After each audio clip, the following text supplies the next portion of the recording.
আসসালামু আলাইকুম ওয়া রাহমাতুল্লাহি ওয়া বারাকাতুহু। আপনারা কেমন আছেন? আলহামদুলিল্লাহ। আলহামদুলিল্লাহি নাহমাদুহু ওয়া নাস্তাঈনুহু ওয়া নাস্তাগফিরুহু ওয়া নাউযু বিল্লাহি মিন শুরুরি আনফুসিনা ওয়া মিন সাইয়্যাতি আ'মালিনা। من يهده الله فلا مضل له ومن يضلله فلا هادي له ونشهد أن لا إله إلا الله وحده لا شريك له ونشهد أن سيدنا وحبيبنا ومولانا محمدا عبده ورسوله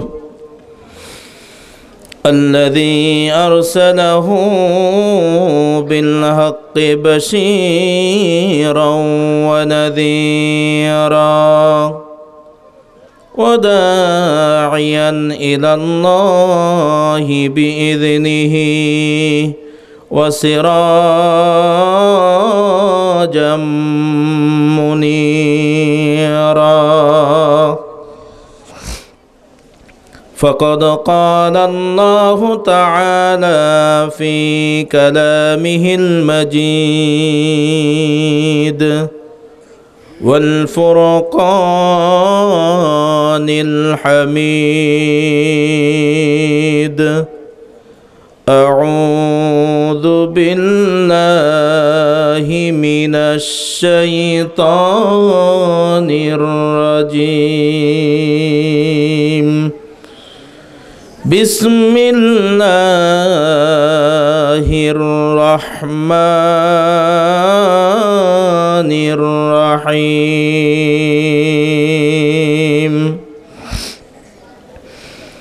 الله يشهد إن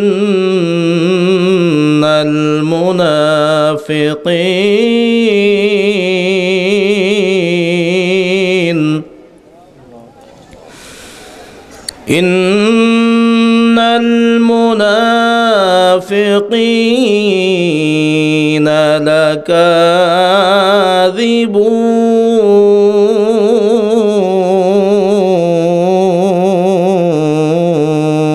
لكاذبون.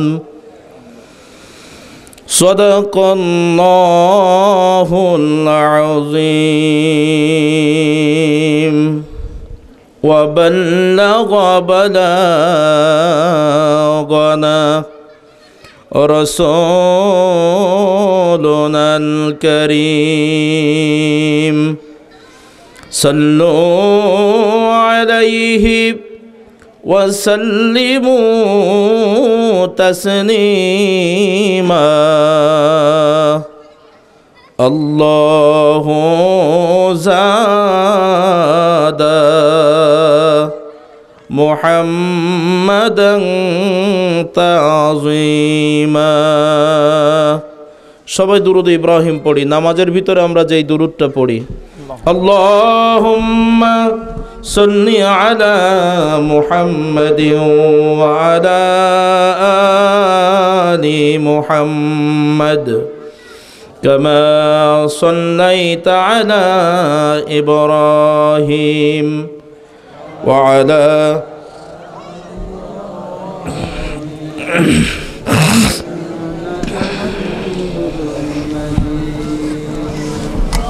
اللهم بارك على محمد وعلى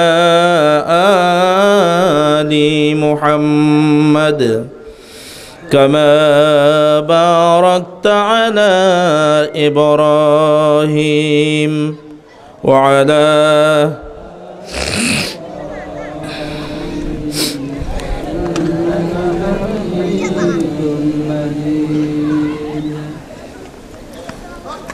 তুমি আছো হৃদয়ের গভীরে ভুলব তোমায় বলো কি করে। তুমি আছো হৃদয়ের গভীরে ভুলব তোমায় বলো কি করে। দেখি নাই তোমার কোনদিন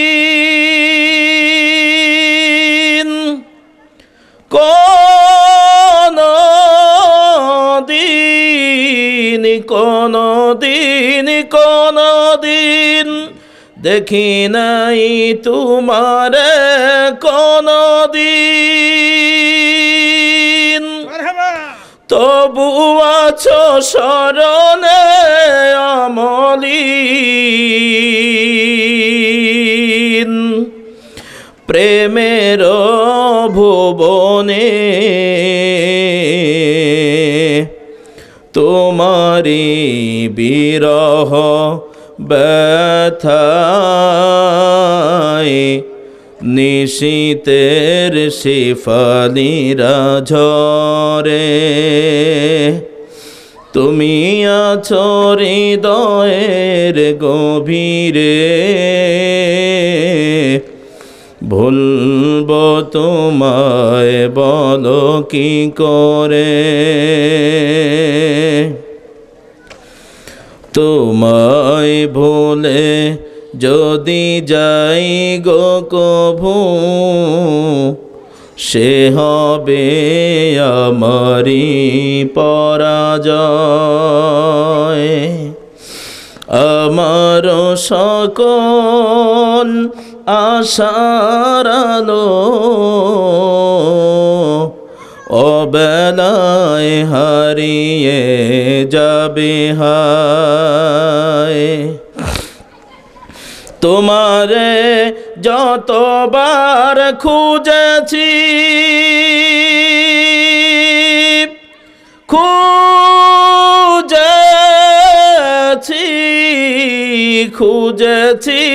খুঁজেছি তোমারে যতবার খুঁজেছি।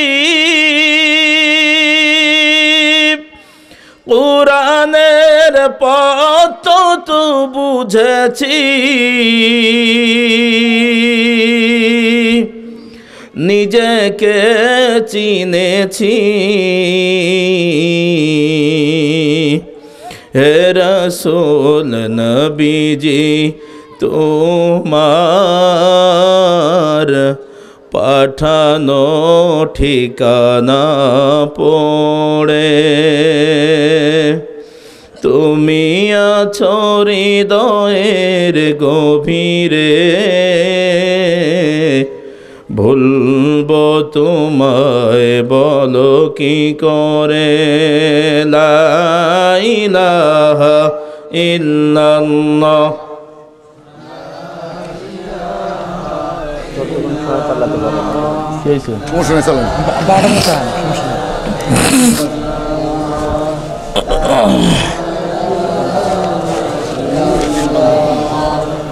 লা ইলাহা ইল্লাল্লাহ, জোরে লা ইলাহা।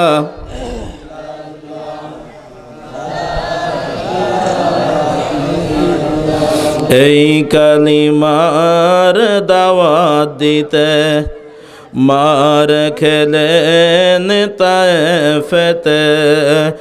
এই কালিমার দাওয়াত দিতে মার খেলেন তায়েফেতে। দাঁত ভাঙিলেন, বন্দী হলেন, ঘর ছেড়ে গেলেন মদিনাতে।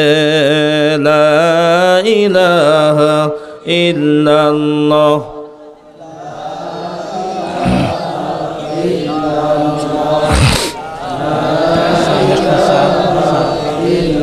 গরম পানি হলে হবে, শুধু গরম পানি।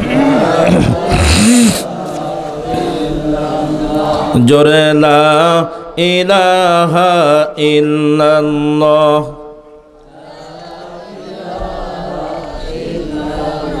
সবাই লা ইলাহা ইল্লাল্লাহ লা ইলাহা ইল্লাল্লাহ লা ইলাহা ইল্লাল্লাহ লা ইলাহা ইল্লাল্লাহ লা ইলাহা ইল্লাল্লাহ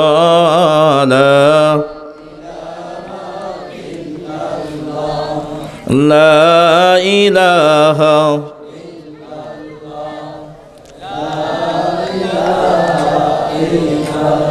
পাখির গানে গানে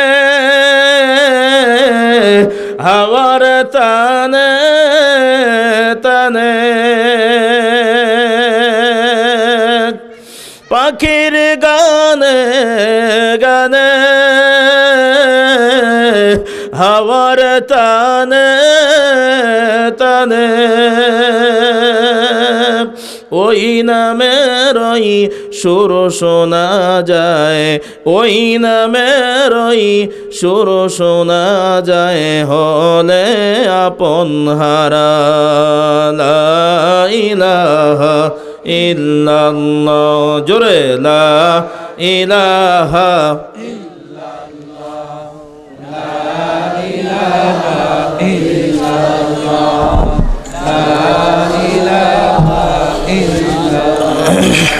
لا إله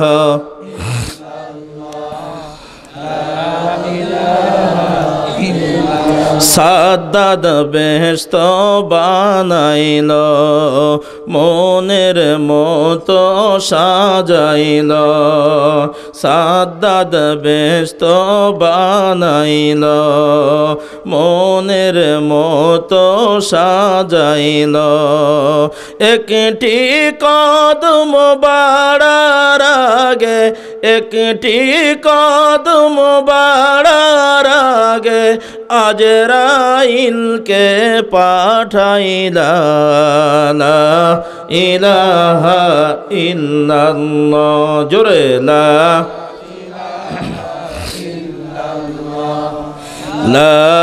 ইলাহা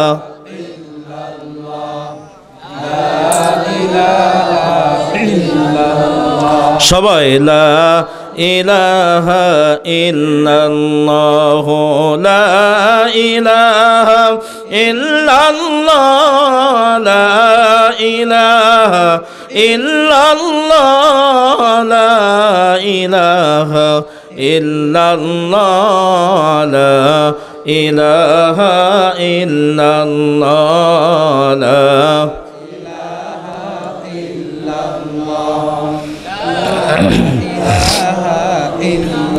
বিলাল খেলিলেন প্রেমের খেলা উমাইয়া দিল পাথর চাপা বিলাল খেলিলেন প্রেমের খেলা উমাইয়া দিল পাথর চাপা তবুও তিনি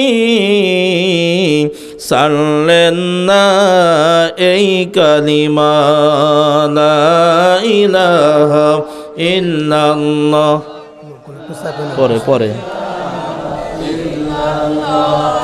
লা ইলাহা ইল্লাল্লাহ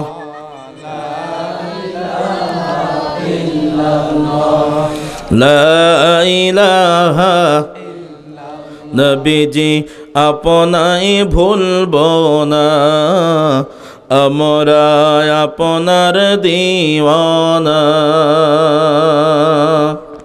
নবীজি আপনাই ভুলব না আমরা আপনার দিওয়ানা ওগো নবী শাফাআত করো ওগো নবীজি শাফাআত পাবো এটাই যে মোদের কামনা লা ইলাহা ইল্লাল্লাহ লা ইলাহা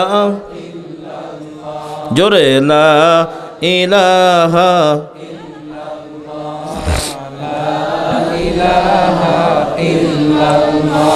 লা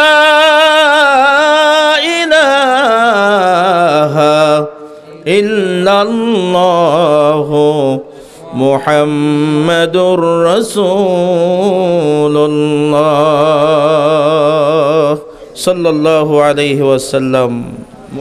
আল্লাহ তাবারক ওয়া তাআলার দরবারে কালিমাতুশ শুকর আদায় করি যে মহান আল্লাহ তাবারক ওয়া তাআলা আমাদেরকে এই মুহূর্তে দুনিয়াবি সকল ফিতনা ফাসাদকে উপেক্ষা করে শীতের আরামের ঘুমকে হারাম করে দিয়ে স্বাধীন সুস্থ শরীরে হেন সন্ধিক্ষণে এ জান্নাতি বাগানে এসে জান্নাতের মেহমান বেশে নিজেদের জীবনের কিছু পাথেয় অর্জন করার সুযোগ দানে ধন্য করেছেন সেই মহান মুনিবের দরবারে শুকর গুজার করি।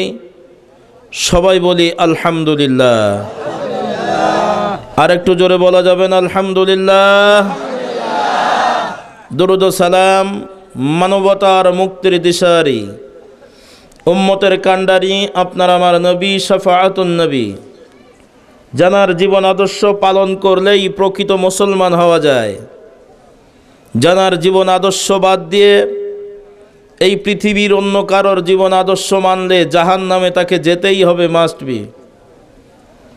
তাই জানার জীবন আদর্শ জানার জন্য মানার নিয়াতে আজ এ বিনোদপুর গ্রামবাসী তাদের প্রাণপ্রিয় ব্যক্তি এ গ্রামের মেম্বার জনাব ভাই হেলাল উদ্দিনকে সাথে নিয়ে গ্রামের অন্যান্য মানুষকে সাথে নিয়ে এ জান্নাতি পরিবেশের আয়োজন করেছেন, এ কোরআনের মজলিসের আয়োজন করেছেন। তিনি হলেন আপনার আমার নবী জনাবে মুহাম্মদুর রাসূলুল্লাহ সাল্লাল্লাহু আলাইহি ওয়াসাল্লাম। সম্মানিত হাজিরিন, সন্ধ্যা থেকে পর্যন্ত বিভিন্ন উলামায়ে হযরতের কাছ থেকে কোরআন সুন্নাহর দিক নির্দেশনামূলক তথ্যবহুল আলোচনা শুনেছেন। আমিও নাসিস নালাহেক কিছু কথা বলার নিয়তে আপনাদের সামনে বসেছি। আলোচনার শুরুতেই জানতে চাই, উপস্থিত আপনারা যারা এখানে এসেছেন আপনারা সকলেই মুসলমান নাকি অন্য কোনো জাতি? কারা কারা মুসলমান একটু হাত দেখান তো। আল্লাহু আকবার।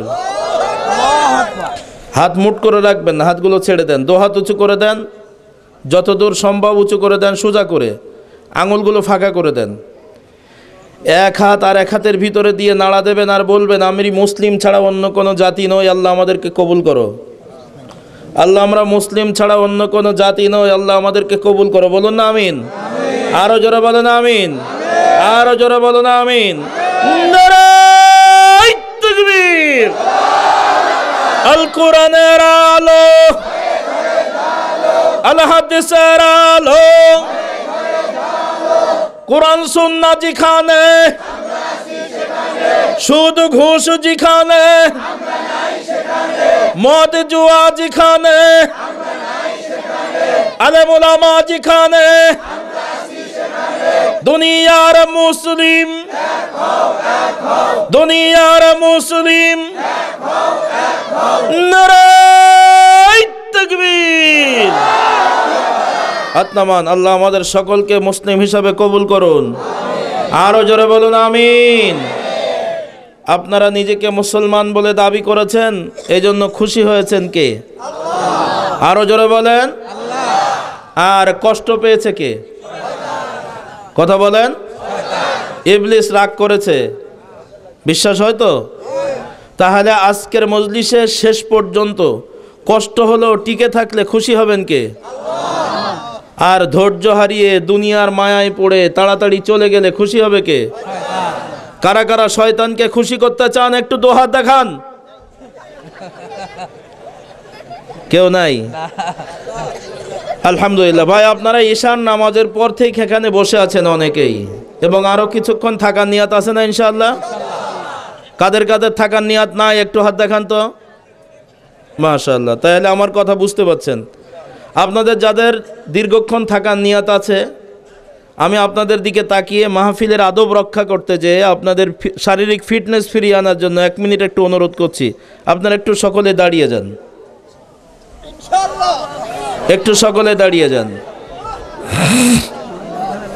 মুরব্বী চাচাদের একটু সহযোগিতা করেন, ওনাদের উঠতে কষ্ট হচ্ছে। ভাই আপনারা যারা দাঁড়িয়েছেন কান খাড়া করে 1 মিনিট একটু কান খাড়া করে শুনুন। আপনারা একটা জান্নাতের বাগানে দাঁড়িয়েছেন, এই মর্মে কোনো সন্দেহ আছে? রাসূলুল্লাহ সাল্লাল্লাহু আলাইহি সাল্লাম বলেছেন, 1 মিনিট একটু দাঁড়িয়ে ওয়াজ শোনেন। রাসূলুল্লাহ সাল্লাল্লাহু আলাইহি সাল্লাম বলেছেন, দুনিয়ার কোনো জায়গায় যখন দ্বীনের মজলিস হয়, যতক্ষণ পর্যন্ত মজলিসটা কায়েম থাকে অতক্ষণ পর্যন্ত সেটা দুনিয়ার সাধারণ কোনো জায়গা নয়, বরং সেটা হলো মুসলমানদের কাঙ্ক্ষিত জান্নাতের একটা বাগান। সুবহানাল্লাহ বলবেন না? আরও জোরে বলুন সুবহানাল্লাহ। তো আপনারা এই মুহূর্তে জান্নাতের বাগানে দাঁড়িয়েছেন, তো আপনারা জান্নাতের দিকে আগাইতে চান না জান্নাত থেকে পিছাইতে চান? তাহলে যার সামনে যত জায়গা আছে সবাই আগায় আসেন, কোনো ভাই সামনে খালি জায়গা রাখবেন না। গেটের মুখে মানুষ জায়গা হচ্ছে না, গেটের মুখে কোনো ভাই দাঁড়িয়ে জায়গা নষ্ট করবেন না। দয়া করে সকলেই সামনে আগে আসেন। আল্লাহ আমাদেরকে হেফাজত করুন। কথা বলবেন না, বসে পড়ুন। ঠান্ডা পানি না, গরম পানি ফ্লাক্সে গরম পানি, গরমই তো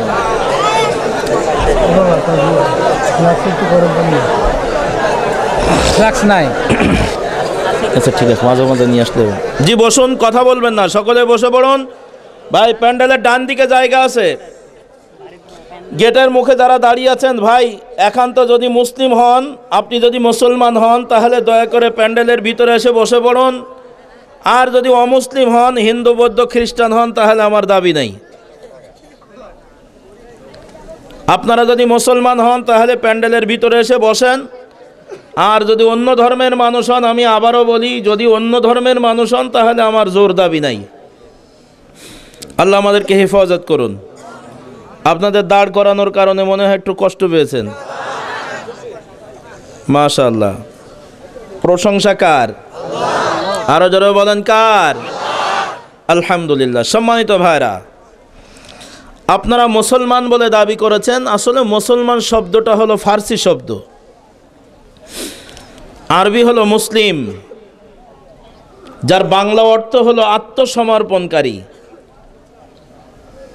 আত্মসমর্পণকারী কেমন? আপনার হাতে একটা অস্ত্র আছে, কিন্তু আপনার সামনে আপনার চেয়ে বেশি পাওয়ারফুল অস্ত্রধারী এসে হাজির। এ সময় আপনি হাত উঁচু করে দাঁড়িয়ে যাচ্ছেন, অর্থাৎ আপনার কাছে আমি স্যারেন্ডার, আমি আপনার কাছে দুর্বল, আমাকে দয়া করে হেফাজত করুন। অর্থাৎ নিজেকে একেবারেই জিরো করে দিয়ে অন্যকে প্রাধান্য দেওয়া, এটার নাম হলো আত্মসমর্পণ করা। মুসলিম শব্দের অর্থ হলো আত্মসমর্পণকারী। আপনারা সকলেই মুসলিম বলে দাবি করেছেন, বুঝে করেছেন নাকি না বুঝে করেছেন আমি জানি না। আমি একটা আয়াতের অংশবিশেষ আপনাদের সামনে তেলাওয়াত করেছি, তাফসীরের হাইসিয়াতে কিছু কথা বলার নিয়ত করেছে। আল্লাহ পাক কবুল করুন, সকলেই বলুন আমিন। আর একবার বলুন না আমিন। আবারও বলি, মুসলিম শব্দটি হলো আরবি শব্দ, এর বাংলা অর্থ হলো আত্মসমর্পণকারী। কোথায় আত্মসমর্পণ করবেন? ১৫০০ বছর পূর্বে রহমতে আরবি জনাবে মুহাম্মদুর রাসূলুল্লাহ সাল্লাল্লাহু আলাইহি ওয়াসাল্লাম প্রশ্নবিদ্ধ হলেন। সাহাবায়ে কেরাম ডাক দিয়ে বলে, ইয়া রাসূলুল্লাহ, আমরা সবাই মুসলিম বলে দাবি করেছি, আমরা মুসলিম হতে চাই, কারণ মুসলমান হওয়ার জন্য হুকুম করেছেন কে? আরো জোরে বলেন। আল্লাহ রাব্বুল আলামিন বলেন, ইয়া আইয়ুহাল্লাযীনা আমানুত্তাকুল্লাহ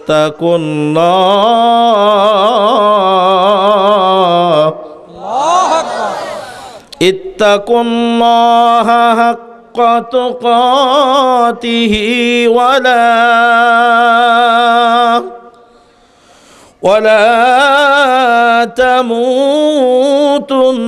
তামুতুন্না ইল্লা ওয়া আনতুম মুসলিমুন।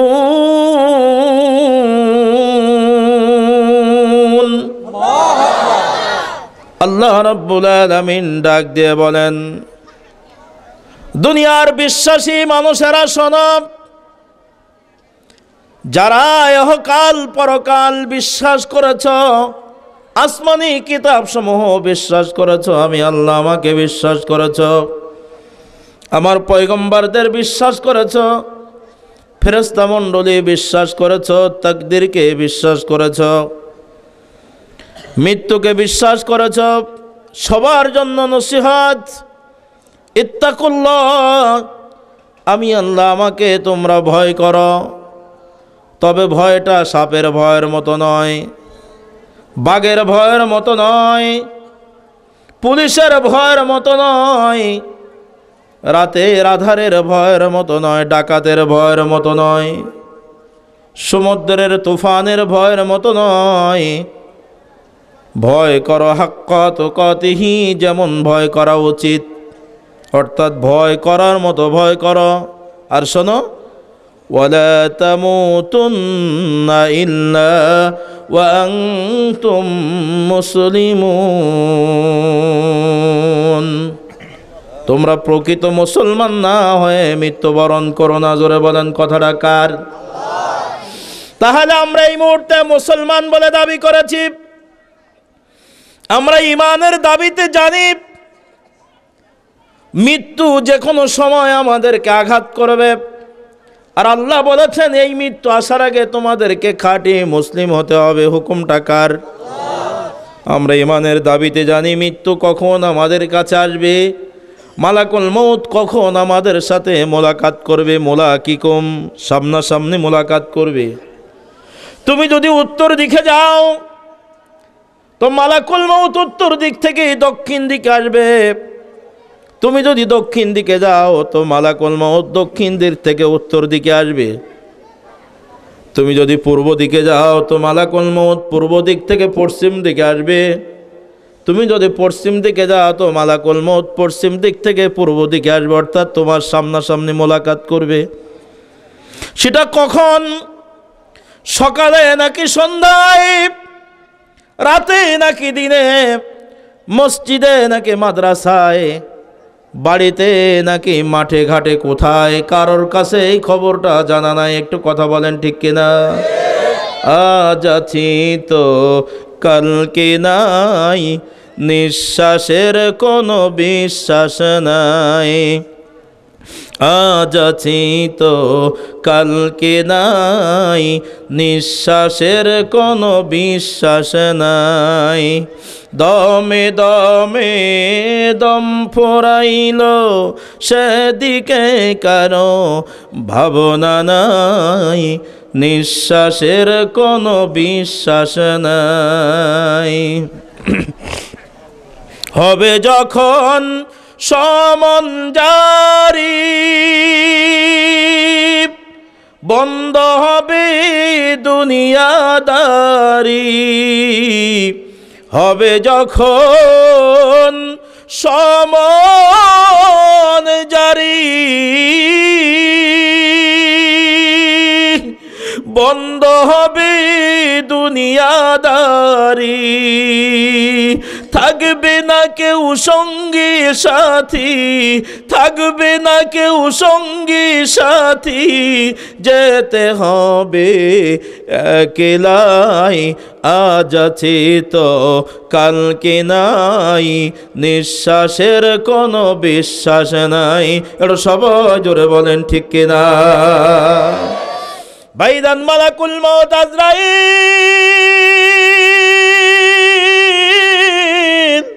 আপনাকে আমাকে কখন আঘাত করবে আমরা জানি না। আর মালাকুল মউত আঘাত করার পরে এর সাথে আর কেউ থাকবে না। আপনার আমল ছাড়া আপনার ভাই বোন, টাকা পয়সা, ধন দৌলত, পৃথিবীর সব কিছু আপনার কাছ থেকে বিদায় হয়ে চলে যাবে। ও ভাইজান, আজকের এই মজলিসে যারা আছেন মুসলিম বলে দাবি করেছেন, তাই ছোট্ট একটা মেসেজ দেই। আজকের বাংলার মানুষ, আমরা বিশেষ করে অধিকাংশ মানুষ কৃষিজীবী। ছোট্ট উদাহরণ দিলেই চলবে। আমরা পৃথিবী থেকে যখন বিদায় হয়ে তখন আমরা বিদায় হয়ে যাব তো কেমন করে বিদায় হয়ে যাব, কেমন নিঃস্ব হয়ে যাব? উদাহরণ একটা দিলে সহজ হয়ে যায়। আমরা কৃষিজীবী মানুষ অধিকাংশ, তাকিয়ে দেখুন আমাদের মাঠে একটা ফসল আসে, যেই ফসলটা সবচেয়ে দীর্ঘ সময় মাঠে থাকে, সেটা হলো আখ। ইক্ষু আপনাদের এদিকে কি বলে? কুশল, কুশল বলে, আখ বলে, ইক্ষু বলে, যে যেভাবে বলেন না কেন। এই আখ বা কুশল এটা বছরের 11 মাঠে থাকে। কয় মাস? 11 মাস মাঠে থাকে। আমার ভাইজান, ওই আখ ক্ষেতের পাশে, আখের জমিনের পাশে মানুষ ধান লাগায়, ধান কেটে নিয়ে চলে যায়। বেগুন লাগায়, বেগুন কেটে নিয়ে চলে যায়।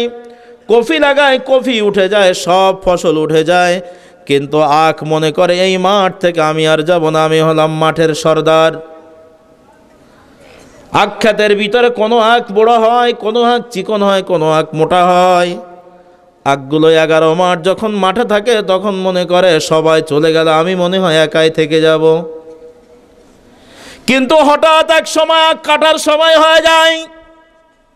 যখন আখটা কাটার সময় হয়ে যায়, জমিওয়ালা আখ যখন কেটে ফেলে, কাটার পরে আখটাকে মাড়াই করার জন্য, আমার উদ্দেশ্য হলো আখের ভিতরে একটা কি থাকে, আখের ভিতর থেকে রসটা বাহির করে নেবে, এটাই তো মালিকের উদ্দেশ্য। আখ তুমি যত বড় হবে তত আমার লাভ। এজন্য বারবার সার দিয়েছে, দীর্ঘ সময় মাঠে রেখেছে ওর ভিতরে বেশি রস পাওয়ার জন্য। ওই আখ মাড়াই করার জন্য, আখের ভিতর থেকে রস বাহির করে নেওয়ার জন্য একটা মেশিন ব্যবহার করা হয়। ওই মেশিনের চাকা একটা নাকি দুইটা? দুইটা ওভার তিনটা, দুইটা এখন বর্তমান মেশিনগুলো বেশি পাওয়া যায়। দুইটা, এই দুইটা যে চাকা পাওয়া যায়, চাকা দুইটা, আর একটা বড় আর একটা ছোট। ছোট চাকা বড় চাকাকে সহযোগিতা করে, শক্তি বাড়িয়ে দেয়। বড় চাকা ছোটটা চাকাকে নিয়ে শক্তি নিয়ে কাজ করে। উদ্দেশ্য হলো 11 মাস মাঠে থাকা ও আখ, তুমি বাহাদুরি করো না। আমার মালিক, ওই মেশিনওয়ালা, মেশিনওয়ালা বলতে চায়, মেশিন বলতে চায়, আমার মালিক তোমাকে এত কষ্ট করে অন্য অন্য ফসলগুলো না করে তোমাকে 11 মাস রেখেছিল, এমনি এমনি নয়। তুমি যদি এখন উঠে মাঠ থেকে চলে যেতে চাও, পারবে না। আমি মেশিন আমার ভিতর দিয়ে যাওয়া লাগবে। যখনই মেশিনের ভিতরে আখ দেওয়া হয়, মোটা আখ হোক, বড় হোক আর ছোট হোক, আখের ভিতরে যা আছে সব রসগুলো এপাশে ফেলে রেখে ওপাশে সিটি বাইরে হয়ে যাওয়া লাগে। কথা বলেন, কথা বলেন। ওই পাশে আর রস যেতে দেয় না। ওই জমিওয়ালা মেশিন নামের একটা যন্ত্র সামনে রেখেছেন। ওই মেশিনের ভিতরে আখ ফেলে দিয়েছে, বলছে মেশিন, আমি তোমাকে লালন পালন করেছি, তেল দিয়েছি, মোবিল দিয়েছি, 11 মাস আমি এর পেছনে শ্রম দিয়েছি। খবরদার, এই দুনিয়া থেকে আমার ক্ষেতের একটা রস যেন সে নিয়ে যেতে না পারে। আমার উদ্দেশ্য হলো তার কাছ থেকে পূর্ণ রস নিয়ে নেওয়া। তাই আখের মেশিন ওপারে শুধু সিটি বেরিয়ে যায়, রস মালিকের কাছে রয়ে যায়। আমার আল্লাহ রাব্বুল আলামিন এই পৃথিবীর জমিনে আপনাকে আমাকে দীর্ঘমেয়াদী একটা ফসল করে পাঠিয়েছেন। ভাইজান, আজকের আমরা এই পৃথিবীর জমিনে আছি, আল্লাহ রাব্বুল আলামিন বলেন, মা খালাকতুল জিন্না ওয়াল ইনসা ইল্লা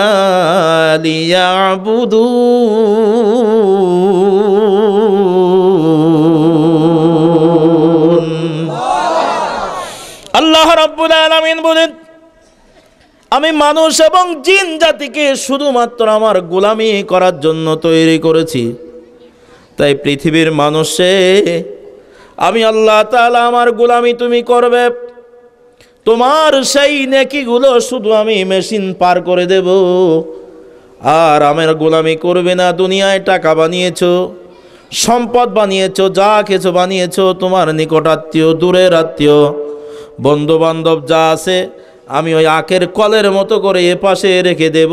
মালাকুল মউত আজরাইল তোমাকে মৃত্যু নামের এমন একটা মেশিনে ফেলে ওই পারে নিয়ে চলে যাবে। এই দুনিয়ার কোনো কিছুই তোমার সাথে যাবে না, যাবে শুধু বাজারের 3টা সাদা কাফনের কাপড়। একটা বালিশ তোমার সাথে দেওয়া হবে না, একটা খাট তোমার সাথে দেওয়া হবে না, আরামের বাড়ির কোন নিয়ামত তোমার কবরে দেওয়া হবে না। কবর যখন খোঁড়া হবে, কবরের ভিতরে পানি উঠে যায়, আপন জনেরাই বলে তাড়াতাড়ি কবর ঢেকে দাও, তাহলে আর পানি উঠবে না। কি অপরাধ করেছি আমি? আমার গায়ের জামাটা আমার আপনজন খুলে নিবে, আমার মাথার টুপি আরেকজন মাথায় দিয়ে হয়তো আমার জানাজায় দাঁড়িয়ে যাবে, আমার জুতার একজন পরে আমার জানাজার উজু করে আসবে, আমার ঘড়ি দেখে আমার জানাজার সময় নির্ধারণ হয়ে যাবে, আমার মোবাইল ফোনের কল লিস্ট দেখে, আমার মোবাইল ফোনের নাম্বার দিয়ে আমার আপনজনেদের কাছে মৃত্যুর খবর চলে যাবে। ও ভাইজান, বাজারের কার দোকানে কোন থানের ভিতরে ওই আপনার কাফনের কাপড়টা জড়ানো আছে, এই খবরও আমাদের জানা নাই। আপনার বাগানের বাঁশের কোন বাঁশটা আপনার কবরের শেষ ঠিকানায় যাবে, ওই বাঁশটাও তো আপনি চেনেন না। তাই আল্লাহ তাআলা বলেন, ওয়ালা তামুতুন্না ইল্লা ওয়া আনতুম মুসলিমুন, তোমরা প্রকৃত মুসলমান না হয়ে এমন একটা মৃত্যু মুখে খবরদার পড়ো না। অর্থাৎ মালাকুল মউত আজরাইল আপনাকে আমাকে কখন আঘাত করবে আমরা জানি না। তাই মালাকুল মউত আসার আগে আমাদেরকে খাঁটি মুসলমান হতেই হবে। হুকুমটা কার? আরো জোরে বলেন, হুকুমটা কার? এই জন্য আজকে আমরা সবাই দাবি করেছি, আল্লাহ আজকের হিলাল মিম্বার এত কষ্ট করে এলাকার মানুষকে নিয়ে এ কোরআনের মাহফিলের আয়োজন করেছে, আর এই জান্নাতি পরিবেশে আমরা সবাই মুসলিম বলে দাবি করেছি। আমাদের সবাইকে আল্লাহ তুমি কবুল করে নাও। কারা কারা মুসলিম বলে দাবি করেছিলেন আর একবার হাতটা দেখান, দুহাত, আল্লাহু আকবার। আঙুলগুলো ফাঁকা করে দেন, যে আবারও বলেন আমরা মুসলিম ছাড়া অন্য কোনো জাতি নই। জোরে বলুন, হাত নাড়া দেন, হাত নাড়া দেন, জান্নাতে বাগানের মতো নাড়া দেন। আমরা মুসলিম ছাড়া অন্য কোনো জাতি নই। আল্লাহ আমাদেরকে কবুল করো, আমাদেরকে খাঁটি মুসলমান হিসাবে কবুল করে নাও। আল্লাহ আমাদেরকে খাঁটি মুসলমান হিসাবে কবুল করে নাও। নারায়ে তাকবীর, আরো জোরে আওয়াজ দেন, নারায়ে তাকবীর। হাত নামান। আল্লাহ সকলকে খাঁটি মুসলিম হিসাবে কবুল করুন। আরো জোরে বলুন না আমিন। এখন আপনারা সবাই মুসলমান বলে দাবি করেছেন, প্রশ্ন হলো, আল্লাহ বলেছেন খাঁটি মুসলমান না হয়ে মরো না, এর মানে মৃত্যু কি আমাদের হাতে? কথা বলেন। মৃত্যু আমাদের হাতে নয়, তবে মৃত্যু আমাদের কাছে। কাছে কি না? কথা বলেন। এত কাছে, এত কাছে যে আমরা এখান থেকে বাড়িতে যাওয়ার আগে মালাকুল মউত আমাদেরকে আঘাত করতে পারে। কবি বলছেন, মরণেরই কথা কেন স্মরণ করো না,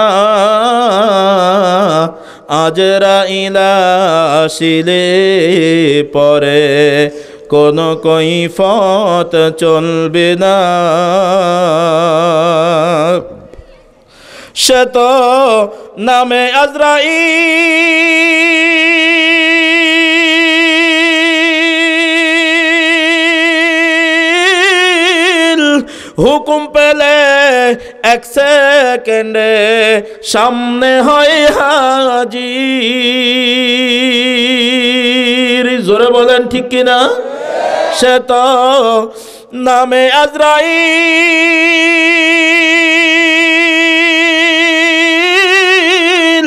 হুকুম পেলে এক সেকেন্ডে সামনে হয় হাজির।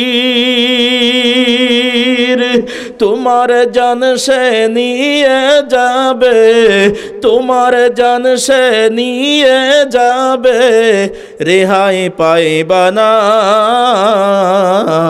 আজরাইল আসিলে পরে, কোনো কৈফত চলবে না। নাকি বলবেন ভাই আজরাইল একটু দাঁড়াও, হেলাল মেম্বার খুব জনপ্রিয় মেম্বার, আমার একটু কথা আছে, 1 মিনিট কথা বলে আসবো, সুযোগ দিবে? ওসি সাহেবের সাথে 1 মিনিট কথা বলতে চাবেন? ইমাম সাহেবের সাথে 2 রাকাত নামাজ পড়বো, আজরাইল একটু দাঁড়াও, তাও দিবে না। আল্লাহু আকবার। আসে তুফান মেরে গাছ,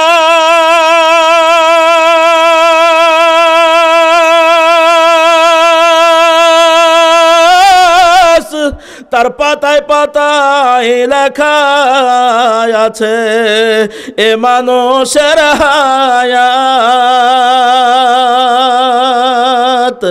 সেই পাতা যেদিন ঝরে যাবে, সেই পাতা যেদিন ঝরে যাবে, তোমার মৌতের নিশানা আজরাইল আসিলে পরে, কোনো কৈফত চলবে না। তো সবাই জোরে বলেন ঠিক কিনা? তো মালাকুল মউত আজরাইল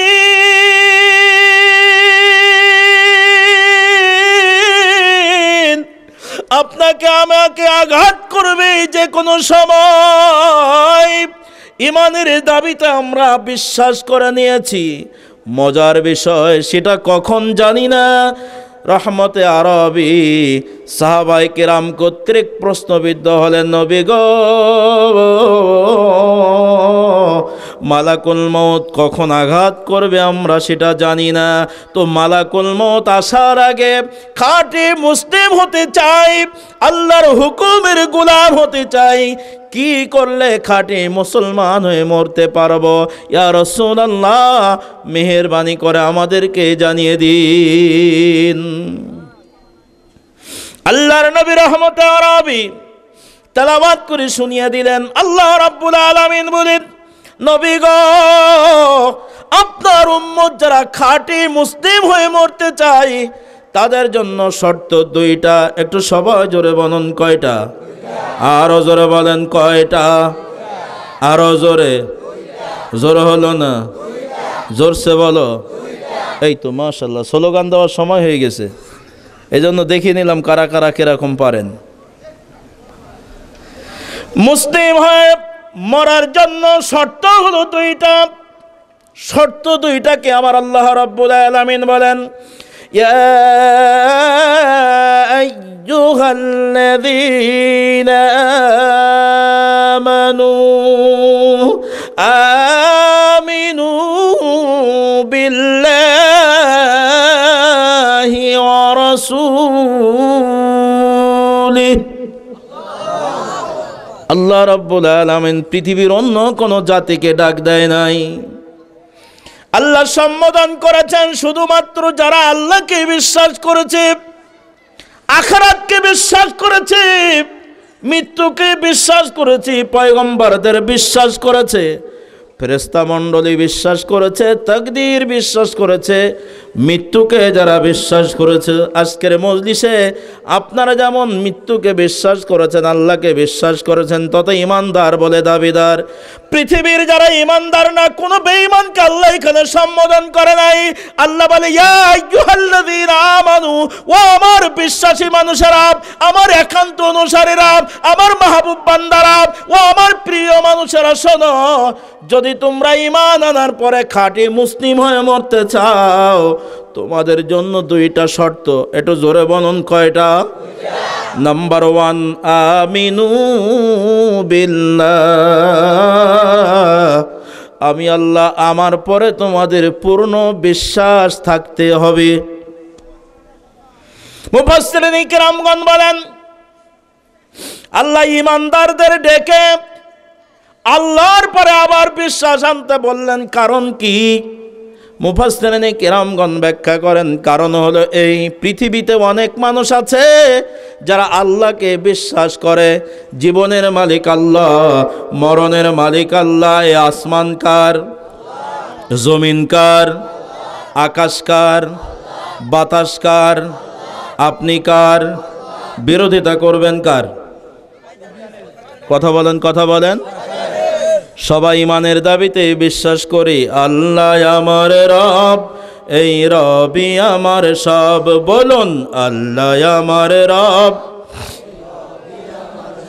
দমে দমে তনু মনে তারি অনুভব, দমে দমে তনু মনে তারি অনুভব। আল্লাহ আমার রব, জোরে আল্লাহ আমার রব। তোমার দুনিয়াতে আমি আর না কিছু চাই। দুনিয়া কার? কথা বলেন, দুনিয়া কার? তোমার দুনিয়াতে আমি আর না কিছু চাই। অথই নিয়ামতে ডুবে আছি সবাই। পাক পাখালির গানে শুনি তসবিহ কলরব, তসবিহ কলরব। আল্লাহ আমার রব, এই রবি আমার সব। জবান খুলে আল্লাহ আমার রব। তাওহীদের স্বীকারোক্তি করেন, জোরে বলুন আল্লাহ আমার রব। তোমার মদদ পেলে আমি আর না কিছু চাই। তোমার প্রেমের অনল আমি কি দিয়ে নিভাই। তোমার মদদ পেলে আমি আর না কিছু চাই। তোমার প্রেমের অনল আমি কি দিয়ে নিভাই। যার হয়েছো তুমি তার নেই তো কোনো ভয়, নেই তো কোনো ভয়। আল্লাহ আমার রব, এই রবি আমার সব। জোরে আল্লাহ আমার রব। তাকে বিশ্বাস করি কি করি না?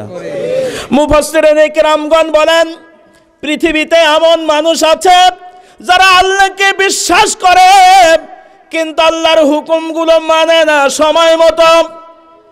আল্লাহকে বিশ্বাস করে সত্য, কিন্তু আল্লাহর হুকুম মানে সুবিধা মতো। আজকের মাহফিলে যারা মুসলিম বলে দাবি করেছেন, মুসলিম হয়ে মরার জন্য শর্ত দুইটা। নাম্বার 1, আমিনু বিল্লাহি, আল্লাহর পরে পরিপূর্ণ বিশ্বাস আস্থা থাকতে হবে। বাস্তবতায় চলে যায়, আমরা যারা মুসলিম বলে দাবি করেছি অনেকের নাম হয়তো বা এখন মুসলমানের তালিকায় নাই। আপনার নামটা কোন তালিকায় খুঁজে বাহির করার জন্য কোরআন নামের মহা সংবিধান সামনে নিয়ে দৌড়ায়। আমার জান্নাতের দাবিদার মুসলিম দাবিদার ভাইরা, হৃদয়ের কান দিয়ে শুনে নিন। আজকের মাহফিলে আল্লাহকে বিশ্বাস করি শতভাগ, 100% সবাই আমরা হাত উঁচু করলাম। আমরা আল্লাহকে বিশ্বাস করি, কিন্তু আল্লাহর হুকুম মানি কতটুকু? এই কথা যদি প্রশ্ন করি হয়তো জবাব দেবেন, হুজুর আল্লাহর হুকুম মানো, আল্লাহর হুকুম আমরা মানি অতটুকু, আমাদের সুবিধা হয় যতটুকু। কথা বলেন, কথা বলেন। যখনই অসুবিধা হয় আর আল্লাহর হুকুম আমরা পালন করি না।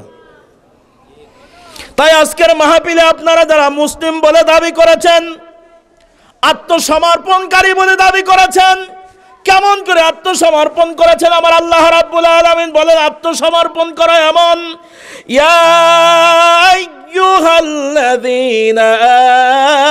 আমানু উদখুলু ফিস-সিলমি কাফা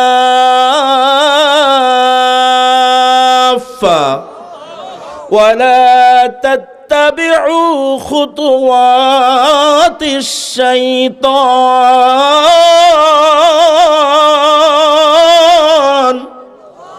إنه لكم عدو مبين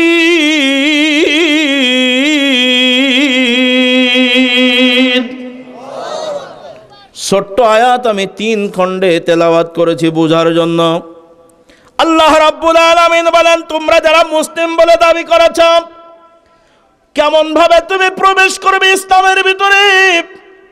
আল্লাহ বলেন, আমার বিশ্বাসী মানুষেরা, উদখুলু ফিস সিলমি কাফা, তোমরা পরিপূর্ণভাবে সিলমের ভিতরে প্রবেশ করো। এখানে সিলমের ব্যাখ্যা মুফাসসিরিন কিরামগণ বলেন, পবিত্র কোরআনুল কারীম নামের মহা সংবিধান, কোরআনের বিসমিল্লাহর বা থেকে শুরু করে মিনাল জিন্নাতি ওয়ান নাসের সিন পর্যন্ত গোটা কোরআনুল কারীমের ভিতরে পূর্ণাঙ্গভাবে প্রবেশ করো। হালাল হারাম নিষেধ, যেগুলো বৈধ অবৈধ, সকল কিছু পূর্ণাঙ্গভাবে তোমাকে মানতে হবে। এই কোরআনের ভিতরে এমন পরিপূর্ণভাবে প্রবেশ করো। সাবধান, কোরআনের বাইরে যেই মত যেই পথ, এটা হলো শয়তানের রাস্তা। আর শুনে রাখো, কোরআনের বাইরে যেই মত যেই পথ, এই শয়তানের রাস্তা, খবরদার তোমরা অনুসরণ করো না, কারণ শয়তান হলো তোমাদের প্রকাশ্য দুশমন। কথাটা কার? আরো জোরে বলেন। আজকের মাহফিলে সবাই মুসলিম বলে দাবি করেছেন, তাই একটু কথাটা নিয়ে চলে যায় গভীর থেকে গভীরতম অবস্থানে। আপনারা আদৌ মুসলিমের তালিকা আছেন কিনা বোঝার জন্য বলি, আমরা আল্লাহর পরে পূর্ণ বিশ্বাস তথা কোরআনের কথাগুলো কার কথা? আরো জোরে বলেন, কার কথা? এখন এখানে যত মানুষ আল্লাহকে বিশ্বাস করেছেন, আল্লাহর এই কথা কোরআনুল কারীম আপনারা কতটুকু মেনে নিয়েছেন?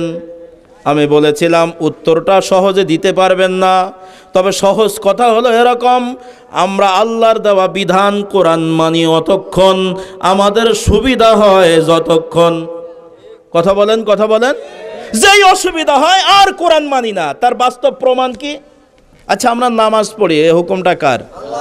এটা কথা বলেন, আল্লাহর। রোজা রাখি, হজ করি, যাকাত দেই, আমরা বিবাহ করার সময় দেনমোহর ধার্য করি, এ হুকুম কার? কোরআন শরীফের হুকুম, দেনমোহর ধার্য করতে হবে। আজকের আমরা সবাই মুসলিম বলে দাবিদার। আমরা যারা নামাজ পড়ি, আলহামদুলিল্লাহ, মুসলমানের একটা কাজ করি, তবে মুসলিম বলে যারা হাত উঁচু করেছিলেন, একটা ছোট্ট মেসেজ দিয়ে সামনের দিকে যায়। এখনো অনেক মানুষ আমাদের সমাজে মুসলিম বলে দাবি করে, কিন্তু নামাজ পড়ে না। হয়তো বা আপনাদের এলাকায় নাই, হ্যাঁ, এলাকার লোক সব প্রায় নামাজ পড়ে, নাকি বলেন? এ দেখেন, ইবলিস কিন্তু এখন আঘাত করবে। ইবলিস বলবে, এই দোস্ত ওঠ, এ হুজুর যে ওয়াজ করবে কিন্তু তোর গাড়ে পড়বে। আপনারা যারা মুসলিম বলে দাবি করেছেন, কিন্তু এখনো ওয়াক্ত হয়ে গেল, নামাজের পাবন্দী হন নাই, ও মুসলিম দাবিদার ভাই, আপনি কিন্তু এখনো মুসলমানের তালিকায় যেতে পারেন নাই। কারণ সাহাবায়ে কেরাম আমার নবীকে বলেন, নবী গো, মুসলমান আর কাফেরের মধ্যে পার্থক্য কি? আল্লাহর নবী টুপির কথা বলে নাই, নবী আমার পাগড়ির কথা বলে নাই, নবী আমার দাড়ির কথা বলে নাই, আল্লাহর নবী বংশের কথা বলে নাই। আল্লাহর নবী বলেন, বাইনাল আবদি বাইনাল কুফরি তরকুস সালাহ, মুসলমান আর বেদীদের মধ্যে পার্থক্য হলো নামাজ, মুসলমান আর কাফেরের মধ্যে পার্থক্য হলো নামাজ। তাই আপনারা যারা এখনো নামাজ পড়া শুরু করেন নাই, ওয়াল্লাহি ভাই, এখনো কিন্তু আপনার নাম মুসলমানের তালিকায় লেখা হয় না। নাম তোমার আব্দুর রহমান, নাম তোমার আব্দুর রহমান, কাজে কর্মে রবর্ষন, নামাজ রোজার ধার ধারে না, ইসলামী জীবন মানে না, নামাজ রোজার ধার ধারে না, ইসলামী জীবন মানে না হাদিস কুরআন। হায় রে আব্দুর রহমান, নাম নিয়ে কি হয় রে কাম, হায় রে আব্দুর রহমান, নাম নিয়ে কি হয় রে কাম। মুসলমানের ঘরে জন্ম নিলেই মুসলমান হওয়া যায় না। একটু কথা বলেন, ঠিক কি ঠিক না? ভাইজান, ওদিকে ব্যাখ্যামূলক যেতে পারবো না, আমি আয়াতের দিকে চলে যাচ্ছি। আপনারা যারা মুসলিম বলে দাবি করেছেন, দেখুন তো মুসলমান আছেন নাকি অন্য কোনো বংশে আপনার নামটা চলে গেছে? অন্য কোনো দলে আপনার নামটা আছে কিনা এটা বোঝার জন্য আমি আপনাদেরকে নিয়ে যাই। কষ্ট হচ্ছে মনে হয় আপনাদের। আজকের মজলিসের ভিতরে যারা আছেন, আমি বলেছি আমরা আল্লাহর হুকুম এ কোরআন মানি কতক্ষণ? সাধারণভাবে বললাম আমরা কোরআন মানি অতক্ষণ আমাদের সুবিধা হয় যতক্ষণ। এখন একটু প্রমাণ দেব এই কথাটুক। আমরা নামাজ পড়ে জোরে বলেন হুকুম কার? ওয়াকিমুস সালাতা ওয়াতুজ যাকাতা ওয়ারকাউ মা'আর রাকিঈন।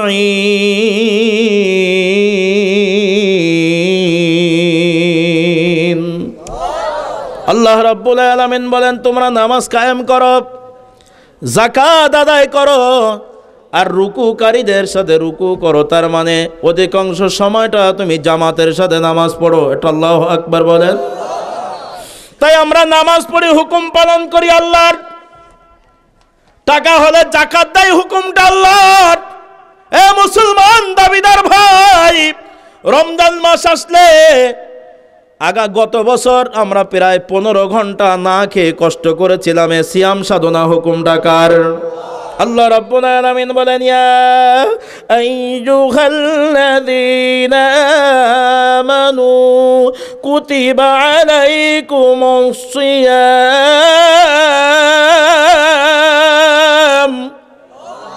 কামা কুতিবা আলাল্লাযীনা মিন ক্বাবলিকুম লাআল্লাকুম তাত্তাকুন।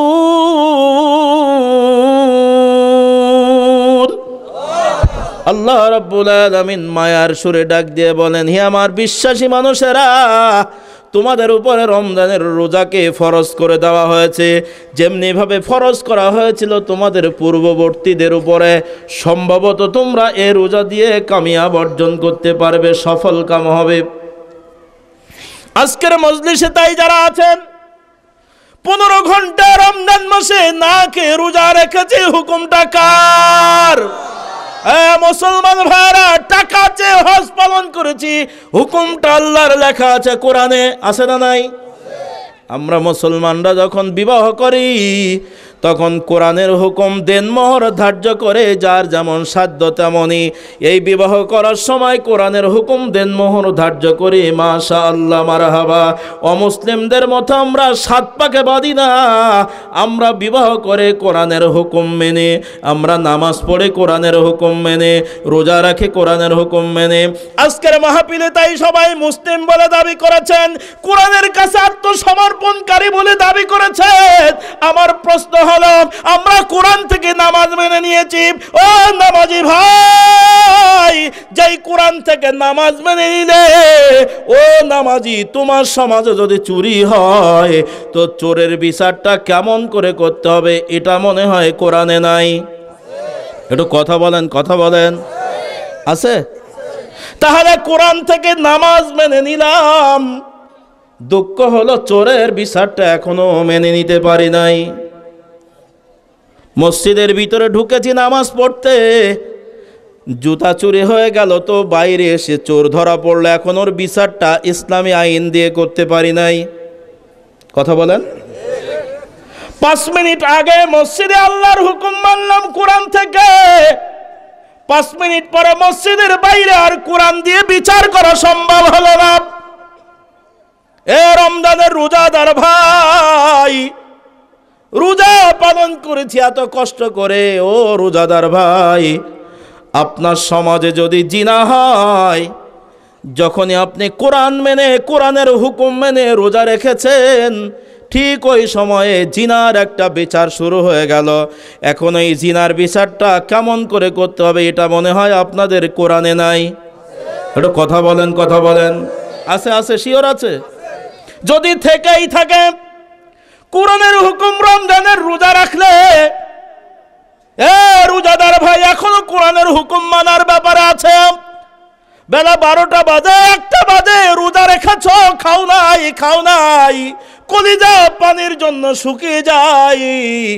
12টা বাজে, দুপুর 1টা বাজে, 2টা বাজে, এমন সময় আমরা জিনার বিচারটা আর কোরআন থেকে করতে পারি না। কোরআনের বাইরে আমাদের জিনার বিচারটা চলে গেছে।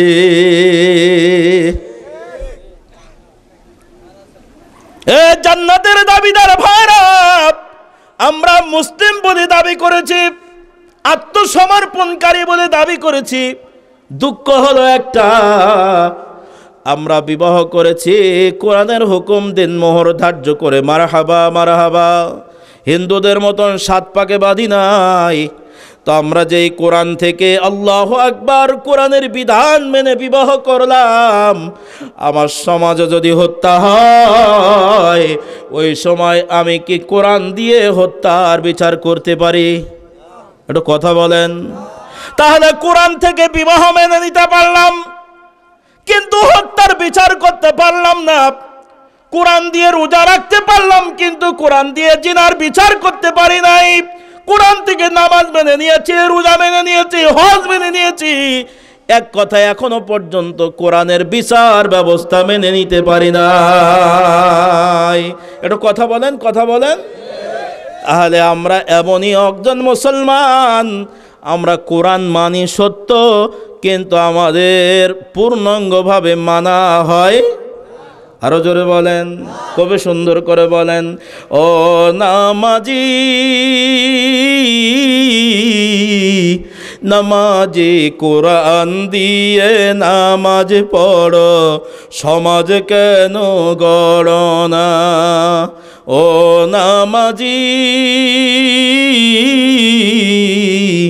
নামাজি কোরআন থেকে রোজাও রাখো, বিচার কেন করো না।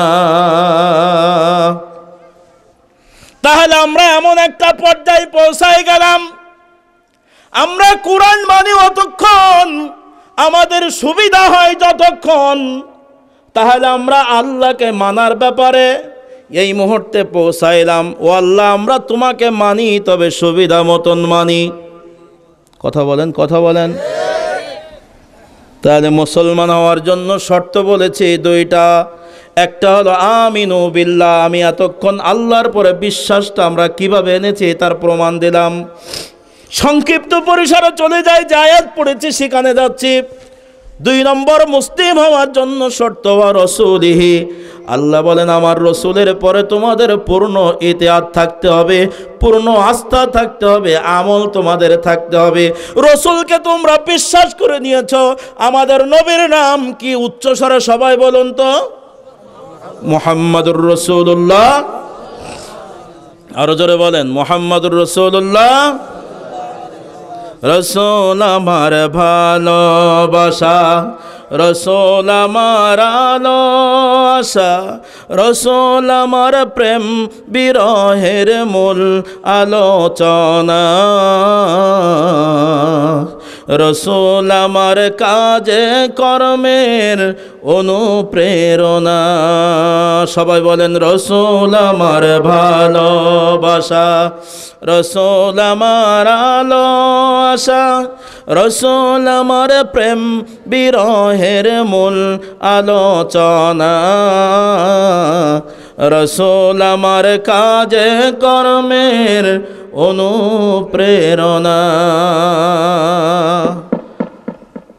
আমাদের নবীর নাম মুহাম্মদুর রাসূলুল্লাহ সাল্লাল্লাহু আলাইহি ওয়াসাল্লাম।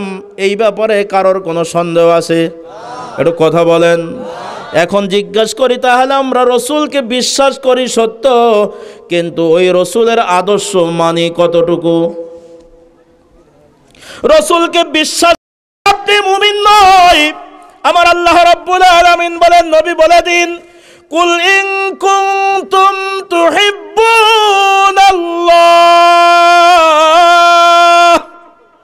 ফাত্তাবিউনি ইউহিব্বুকুমুল্লাহ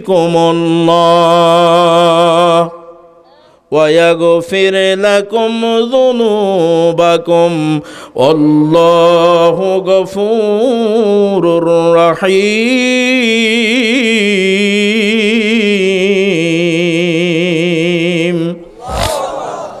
আল্লাহ রাব্বুল আলামিন বলেন, নবী গো, আপনার উম্মতের ভিতরে যারা মুসলিম বলে দাবি করেছে শর্ত তাদের জানিয়ে দিন। হে নবী আপনি বলুন, ইন কুনতুম তুহিব্বুনাল্লাহ, যদি তোমরা আল্লাহর ভালোবাসা পেতে চাও, মহব্বত পেতে চাও, ফাত্তাবিউনি, নবী বলে দিন সে যেন আপনাকে আগে অনুসরণ করে। কার অনুসরণ? নবীর অনুসরণ। অর্থাৎ হুকুম মানবেন আল্লাহর, আর আদর্শ মানবেন নবী মুহাম্মদুর রাসূলুল্লাহ সাল্লাল্লাহু আলাইহি ওয়াসাল্লামের। আমার মুসলিম ভাইরা, এখন 2 নম্বর, আমরা রসুলকে বিশ্বাস করি, 100% বিশ্বাস করি, এই মর্মে আমার কাছে কোনো সন্দেহ নাই।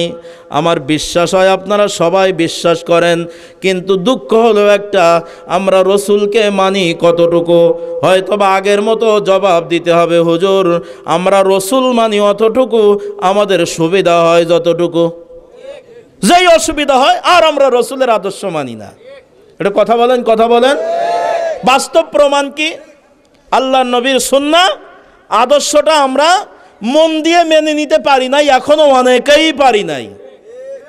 নবীর সুন্নাহ আপনার ব্যক্তি জীবনে, নবীর সুন্নাহ থাকতে হবে আপনার পারিবারিক জীবনে, নবীর আদর্শ থাকতে হবে আপনার সামাজিক জীবনে, নবীর আদর্শ থাকতে হবে আপনার রাষ্ট্রীয় জীবনে, নবীর আদর্শ থাকতে হবে আপনার আন্তর্জাতিক অঙ্গনে। একটু কথা বলেন, ঠিক কি ঠিক না ভাইজান? তাই এখন এক এক করে যদি সামনের দিকে যায়, হয়তোবা সুন্নতের আমল, সুন্নতের ওপরে বয়ান করে এটা জীবনভর শেষ করা সম্ভব নয়।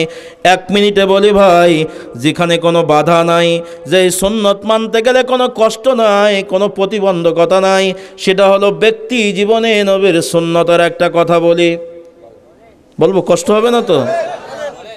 কিছু সুন্নত আছে যেই সুন্নতগুলো রাষ্ট্রীয়ভাবে দরকার, রসুলের কিছু সুন্নত আছে যেগুলো সামাজিকভাবে দরকার, রসুলের কিছু সুন্নত আছে যেটা আন্তর্জাতিকভাবে দরকার, রসুলের কিছু সুন্নত আছে আপনার পারিবারিকভাবে দরকার, রসুলের কিছু সুন্নত আছে আপনার ব্যক্তি জীবনে দরকার। একটু কথা বলেন, ঠিক কি ঠিক না? সুন্নাত নয় শুধু দাওয়াতের মেহমান, সুন্নাত নয় শুধু খাওয়া শেষে মধুপান, আরো কিছু সুন্নাত আছে তুমি জানো কি, জানলেও জীবনে কখনো তা মানো কি। বাস্তবতায় আপনার সুন্নাতের কথা বলি, ব্যক্তি জীবনের সুন্নাত। আজকের সবার মাথায় প্রায় টুপি দেখা যায়। এ টুপি দিয়েছেন, সুন্নাতটা কার? আল্লাহর সুন্নত, রসুলের সুন্নত, মাশাআল্লাহ। আমরা সুন্নাতের টুপি মাথায় দিয়েছি, মারহাবা। কিন্তু আগামীকালকে যারা আজকে মাথায় দিয়েছেন সবার মাথায় থাকবে তো? ইনশাল্লাহ থাকবে না। কেন? এইরকম ওয়াজ মাহফিলে যাওয়ার জন্যই কি শুধু মাথার টুপি? অনেক মানুষ আমরা আছি, মসজিদে যখন নামাজ পড়তে যাই টুপি মাথায় দিয়ে যাই, আবার মসজিদ থেকে বাইর হওয়ার সাথে সাথে টুপি খুলে পকেটে ঢোকাই। আপনাদের এলাকায় মনে হয় না এটাই? এ সুন্নত কোথায় শিখেছেন? রহমত আরবি বলেন, মাথা যদি কোনো ব্যক্তি ঢেকে রাখে, হে ইমানদার, আমার উম্মতেরা মাথা ঢেকে রাখলে ইবলিসের ওয়াসওয়াসা থেকে আল্লাহ হেফাজত করেন। তাই মাথা ঢেকে রাখবেন। ইস্তেঞ্জায় যাওয়ার সময়, পেশাব পায়খানায় যাওয়ার সময় অনেক মানুষ দেখেছি টুপি খুলে নেয়, টুপি খুলে তাই পেশাবে ঢোকে, পায়খানায় ঢোকে। কেন? সুন্নাহ হলো যখন ইস্তেঞ্জায় যাবেন তখনই মাথাটা ঢেকে যাবেন, খালি মাথায় ইস্তেঞ্জায় যাবেন না। পেশাব করতে যাওয়ার সময় মাথায় টুপি না দিলেও কমপক্ষে গামছা দিলেও দিবেন। কিন্তু আমাদের হয়েছে টুপি, নামাজ পড়ার সময় টুপি মাথায় দিয়ে যায়, আর পেশাবের সময় টুপি খুলে যায়। মাথায় টুপি দেওয়ার নাই, টুপি নাই, নামাজ পড়তে দাঁড়াবেন, অক্ত হয়ে গেছে, টুপি নাই, কোনো দোষ নাই। টুপি মাথায় না দিলে নামাজ কি ক্ষতি হয়? তাই টুপিটা যদি খুলে রাখেন কোনো ক্ষতি হবে এমন কোনো মাসালা আমি দিতে পারলাম না। টুপি খুলে রাখলে গুনাহ হবে এমন কোনো মাসালা আমি বলতে পারলাম না। তবে একটা ব্যক্তি জীবনে সুন্নত আছে, যেই সুন্নতটা খিলাফ করলে কবিরা গুনাহ হয়। আমার মুখে যেন কি একটা দেখা যায়, এটা সবাই জোরে বলেন। আপনাদের তো নাই, আচ্ছা আচ্ছা, আপনাদের কাছে একটা মাসালা জিজ্ঞাসা করি, দাড়ি রাখা কি শরীয়তের মানদণ্ডে? একটা লক্ষ্য করেন, ফরজ, ওয়াজিব, সুন্নাহ আর মুস্তাহাব, আমি চারটা জিনিসকে আপনাদের সামনে দিলাম, সাবেত করেন তো দাড়ি রাখা কি? ওয়াজিব, কেউ বললেন সুন্নাত, হ্যাঁ মুস্তাহাব, ওয়াজিব সুন্নাত নিয়ে গন্ডগোল। এখন কি আমি এখন কোন পক্ষে যাব? আমি তো একটা বিরাট বিপদে পড়ে গেলাম। দাড়ি রাখা কেউ বললেন সুন্নাত, কেউ বললেন ওয়াজিব। আমি এখন দুইজনের পক্ষে। বলে হুজুর তাইলে আপনি কি গোল আলু? হ্যাঁ, যিনি বলেছেন সুন্নাত উনি সঠিক বলেছেন, আর যিনি বলেছেন ওয়াজিব উনি আরো মজবুতির সাথে বলেছেন। দাড়ির ভিতরে তিনটা মাসালা। কয়টা? জোরে বলুন, জোরে বলুন। তিনটা। নাম্বার 1, আল্লাহ রাসূল সাল্লাল্লাহু আলাইহি সাল্লাম দাড়ি লম্বা করে রেখেছেন, তাই উম্মতের জন্য দাড়ি লম্বা করে রাখা হলো সুন্নাহ। রাসূলুল্লাহ সাল্লাল্লাহু আলাইহি সাল্লাম দাড়ি লম্বা করতে আর মোচ ছোট করে রাখতে হুকুম করেছেন কঠোরভাবে, এজন্য দাড়ি লম্বা করে রাখা আর মোচ ছোট করে রাখা হলো ওয়াজিব। রাসূলুল্লাহ সাল্লাল্লাহু আলাইহি সাল্লাম দাড়ি কাটতে ছাঁটতে কঠোরভাবে নিষেধ করেছেন, এজন্য দাড়ি কাটা হলো কবিরা গুনাহ। একটা দাড়িতে কয়টা মাসালা বললাম? তিনটা মাসালা। আজকের মাহফিলে আপনারা যারা মুসলিম বলে দাবি করেছেন, তা আপনাদেরকে দেখলে বাহ্যিক হালাতে খ্রিস্টানের মতো দেখা যায়, ইহুদিদের মতো দেখা যায়। মুখের দাড়িটা কেন রাখেন নাই? আল্লাহর নবী বলেন, মান আহাব্বা সুন্নতি ফাকাদ আহাব্বানি ওয়া মান আহাব্বানি কানা মাই ফিল জান্নাহ। একবার চিৎকার দিয়ে বলেন মারহাবা। আল্লাহর নবী বলেন, যেই ব্যক্তি আমার সুন্নাহকে ভালোবেসেছে সে যেন আমাকে ভালোবেসেছে, যে আমাকে ভালোবেসেছে সে জান্নাতে অবস্থান করবে, আমি নবী আমার সাথে। সুবহানাল্লাহ বলবেন না? আজকের মজলিসে মুসলিম বলে দাবি করেছেন, আত্মসমর্পণকারী বলে দাবি করেছেন, তাই দুহাত ধরে অনুরোধ করে, ভাই কেন আপনার দাড়িটা কেটেছেন, কেন আপনার দাড়িটা ছেটেছেন? একটু প্রশ্ন করে হৃদয়ের অঙ্গনে, আপনার হৃদয়ের গভীরে প্রশ্নটা দিয়ে দিলাম, হৃদয়ের কাছে প্রশ্নটা নিয়ে যান, অন্তরের কাছে প্রশ্নটা আঘাত করে দেন। বলবেন হুজুর আমি দাড়ি রাখতে পারি না, আমার স্ত্রী দাড়ি পছন্দ করে না। হতেও পারে, অনেক স্ত্রীরা দাড়ি পছন্দ করে না। আপনাদের আজকের মাহফিলে কি মহিলারা আছে আশেপাশে? আপনাদের এলাকার মহিলারা হয়তো বা ভালো, তবে অনেক মহিলা আছে দাড়ি পছন্দ করে না। যদি দাড়ি পছন্দ না করে তাহলে মনে করবেন ওই মহিলা দিনদার নয়, ও আমার নবীর সুন্নাহ পছন্দ করে না, তার মানে ওর ভিতরে ইবলিসি ওয়াসওয়াসা আছে। আপনি কেন দাড়ি রাখেন নাই আমি জানি না, অন্তরের কাছে জিজ্ঞাসা করেন। বলতে পারেন হুজুর আমার আব্বার মুখে দাড়ি নাই তাই আমি দাড়ি রাখতে পারি না। হতে পারে হুজুর আমার শ্বশুরের মুখে দাড়ি নাই, আমি জামাতা কেমন করে দাড়ি রাখি। হুজুর আমার বড় ভাইয়ের মুখে দাড়ি নাই, আমি ছোট ভাই দাড়ি রাখতে পারি নাই। আমার বসের মুখে দাড়ি নাই তাই দাড়ি রাখতে পারি নাই। আমার বন্ধু যারা একসাথে চলাফেরা করে তাদের মুখে দাড়ি নাই তাই আমি দাড়ি রাখতে পারি নাই। আমি মেনে নিলাম আপনাদের সব কথা। এখন চলে যাই গোটা পৃথিবীতে যত মানুষ আছে, আপনার স্ত্রী, আপনার সন্তান, আপনার মা, আপনার বাবা, আপনার শ্বশুর, আপনার শাশুড়ি, আপনার বড় ভাই, আদার্স আপনার বন্ধু বান্ধব, সারা পৃথিবীতে যত মানুষ আছে ইমানের দাবিতে মুসলিম বলে দাবি করেছেন। হে মুসলিম ভাইরা বলুন তো দেখি, দুনিয়ার সব মানুষ আপনার কাছে বেশি প্রিয় নাকি আমার রাসূল আপনার কাছে বেশি প্রিয়? কথা বলেন, কথা বলেন। আল্লাহর নবী রহমতে আরবের প্রিয় সাহাবী, পুরুষদের ভিতরে সবচেয়ে যিনি বেশি হাদিস বর্ণনা করেছেন হযরত আবু হুরায়রা রাদিয়াল্লাহু তাআলা আনহু থেকে বর্ণিত। তিনি বলেন রাসূলুল্লাহ সাল্লাল্লাহু আলাইহি ওয়াসাল্লাম বলেন, লা ইউমিনু আহাদুকুম হাত্তা কুনা হাব্বা ইলাইহি মিন ওয়ালিদিহি ওয়া ওয়ালাদিহি ওয়ান নাসি আজমাইন। আল্লাহর নবী বলেন, অতক্ষণ পর্যন্ত তোমরা পূর্ণ মুমিন হতে পারবে না, খাঁটি মুসলিম হয়ে মরতে পারবে না, যতক্ষণ পর্যন্ত তোমার পিতা মাতা, সন্তান সন্ততি ওয়ান নাস, দুনিয়ার সব সব মানুষের চেয়ে আমি আল্লাহর নবী তোমার কাছে বেশি মহব্বতের না হব, অতক্ষণ পর্যন্ত তোমরা খাঁটি মুসলমান হতে পারবে না। যদি আপনার স্ত্রীর কারণে আপনি দাড়ি রাখতে না পারেন, তাহলে প্রমাণ হলো হুজুর আমার নবীর চেয়ে আমার স্ত্রীকে বেশি ভালোবেসে ফেলেছি। কথা বলেন, কথা বলেন। আপনাদের মনে হয় এখন কষ্ট হচ্ছে? ইবলিস এখন কোন রকম আপনাদেরকে কিন্তু বসতে দেবে না, খুব সাবধান। যদি কোনো লোক উঠে যায়, একান্ত যদি পেশাব লাগে তাহলে হাত উঁচু করবেন, আঙুল একটা দেখাবেন। যদি পায়খানা লাগে তাহলে 2 আঙুল দেখাবেন। এটা আমাদের মাদ্রাসার শিক্ষা। 2 আঙুল দেখালে আমরা বুঝবো ওটা পায়খানা করতে যাবে, আর পায়খানা করতে গেলে পেশাব অটোমেটিক হবে। আর যদি আপনার স্ত্রী চলে যায়, ফোন আসে, অনেক সময় বাংলাদেশে খবর শোনা গেছে 4 সন্তানের জননী আপাতত এক ঘর থেকে আরেক ঘরে পালিয়ে গেছে। এরকম যদি হয় তাহলে হাত নাড়া দেবেন, আমি বলবো আপনার বউ এই রাত্রি চলে গেছে। তাছাড়া কোনো লোক এই মজলিস ছেড়ে যাবেন না ইনশাআল্লাহ। পারবেন না ইনশাআল্লাহ? আর যদি এরকম এক আঙুল উঁচু করে চলে গেলেন পেশাবের নাম করে, আর আসলেন না, আমি বদদোয়া করছি না, তবে আল্লাহর সাথে চালাকি করবেন, পরে বসবেন ওটার জ্বালাকি। এত ঘন পেশাবের ব্যবস্থা হবে ডায়াবেটিস যে আপনি কোনো জায়গায় 5 মিনিট বসতে পারবেন না। কারণ আল্লাহর মজলিসে, কোরআনের মজলিসে আপনি ফাঁকিবাজি করেছেন, পেশাবের নাম করে যাবেন, ঘন পেশাবের ব্যবস্থা করবেন কে? কথা বলেন। কষ্ট হয়, আপনাদের কষ্ট হয়। আল্লাহ হেফাজত করুন, বলুন না আমিন। আরো জোরে বলুন আমিন।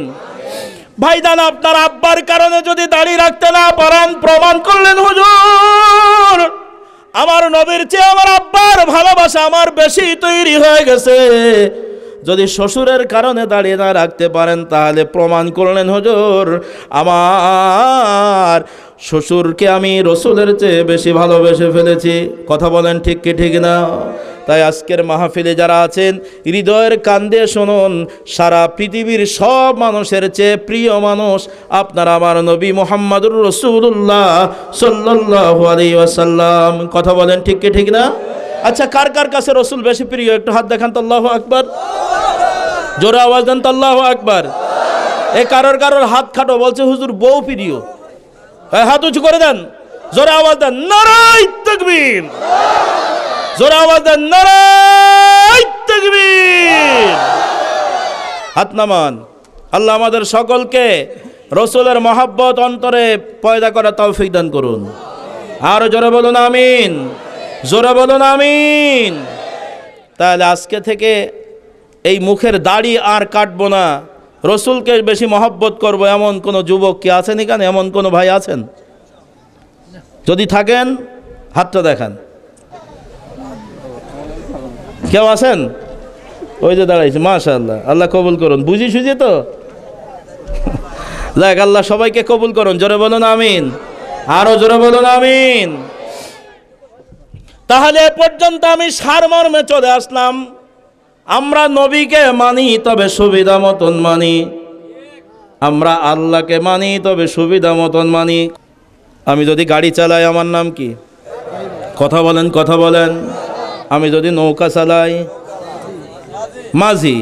আমি যদি আজান দেই, কথা বলেন। আমি যদি নামাজ পড়াই, আমি যদি গান গাই, গায়ক বা শিল্পী। ভাইজান, আমি একজন মানুষ। আমি যখন আমার সন্তানের কাছে যাব, তখন আমার পরিচয় আর বক্তা নয়, ড্রাইভার নয়। আমার সন্তান আমাকে বলবে এটা আমার আব্বা হয়। কথা বলেন। আমি যখন আমার ভাইয়ের কাছে যাব, সে বলবে ওটা আমার ভাই হয়। আমি আমার আব্বার কাছে গেলে সে বলবে এটা আমার সন্তান হয়। আমার মায়ের কাছে যাব, আমি যদি মায়ের হক আদায় করে থাকি, আমার মা বলবে এটা আমার কলিজার টুকরা সন্তান।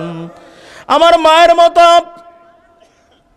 আর একজন মহিলা আমার বাড়িতে আছে, আমার মায়ের বোন, তার কাছে জিজ্ঞাসা করো সে কি বলবে? ওটা আমার ভাগ্নি হয়, আমার বোনের ছেলে, তাহলে সে হবে আমার খালা। আমার স্ত্রী একজন মহিলা, জিজ্ঞাসা করো ও বোন মৌলানা আব্দুস সামাদ আজাদ তোমার কি হয়? আমার মেয়ে যা বলবে তাই বলবে নাকি? হ্যাঁ, বলবে ওটা আমার স্বামী হয়। তাহলে কর্মের কারণে মানুষের পরিচিতির পরিবর্তন হয় কি হয় না? কথা বলেন। এই মুহূর্তে আপনারা এখানে যারা যে যেভাবে আছেন, সবার পরিচয় আপনারা শ্রোতা, আর আমি এই মুহূর্তে বসে আছি, আমার পরিচয় আমি একজন বক্তা। আর আমার মাওলানা আব্দুল গফফার ভাই, ওনার পরিচয় উনি এখন কি? ওরে বাবারে, পাওয়ার, সর্বোচ্চ পাওয়ার, সভাপতি। মাশাআল্লাহ বলেন। এখন শুনে রাখেন, তাহলে আল্লাহর হুকুম যদি সুবিধা মতন মানেন, নবীর আদর্শ যদি সুবিধা মতন মানেন, আপনাকে মুসলমান থেকে আমি নামটা কেটে দিতে পারলাম না, তবে একটা উপাধি আপনাকে দিতে পারলাম, আপনি সুবিধাবাদী মুসলমান। সারা পৃথিবীতে সুবিধাবাদী যত মানুষ আছে, ঠিক এরকম সুবিধাবাদী একদল মানুষ ছিল মদিনাতুল মুনাওয়ারায় ১৫০০ বছর পূর্বে। আমি যে আয়াত পড়েছিলাম, আয়াতের মূল হাইসিয়াতে চলে এসেছি রে ভাই। আল্লাহর নবী সাল্লাল্লাহু আলাইহি সাল্লামের জামানায় মদিনার একদল মানুষ ছিল, তারা আল্লাহকে মানত, তবে সুবিধা মতন মানত। তারা নবীর আদর্শ মানত, তবে তারা সুবিধা মতন মানত। নবীর সামনে আসলে তারা বলতো, আল্লাহর নবী, আপনি আল্লাহর নবী, আপনি আল্লাহর নবী, এই মর্মে আমাদের কোনো দুঃখ নাই, কষ্ট নাই, অবিশ্বাসের কোনো কারণ নাই। আল্লাহ রাব্বুল আলামিন ডাক দিয়ে বলেন, নবী গো, এই মদিনার একদল মানুষ আছে যারা কালিমা পড়েছে, মুসলিম বলে দাবি করেছে। ওরা যখন আপনার কাছে আসে তখন আপনাকে আল্লাহর রসুল বলে দাবি করে, ওরা আপনাকে রসুল বলে মেনে নেয়, কিন্তু পক্ষান্তরে তাদের জবান আর অন্তর এক নয়। ওরা মুখে বলে আপনাকে নবী নবী, আপনার আদর্শ মানবে, পক্ষান্তরে ওরা কাফের বেঈমানদের সাথে বন্ধুত্ব করে, ভালোবাসা করে কাফের বেঈমানদের সাথে। ওরা মুসলমান বলে দাবি করে, কালিমা পড়েছে আমি আল্লাহ, আমার বিধিবিধানগুলো ওরা আন্তরিকভাবে মানে না, ওরা মানব প্রচিত মতবাদগুলো মানে, ওরা সুবিধাবাদী। হে রাসূল, তাই আপনাকে জানিয়ে দিলাম, যারা জবান দিয়ে আপনাকে নবী বলে স্বীকার করলো কিন্তু অন্তর দিয়ে আপনার আদর্শ মেনে নিল না, আমি আল্লাহ তাদের ব্যাপারে নসিহত করে দিলাম। আল্লাহু ইয়াশহাদু ইন্নাল মুনাফিকিনা লাকাযিবুন।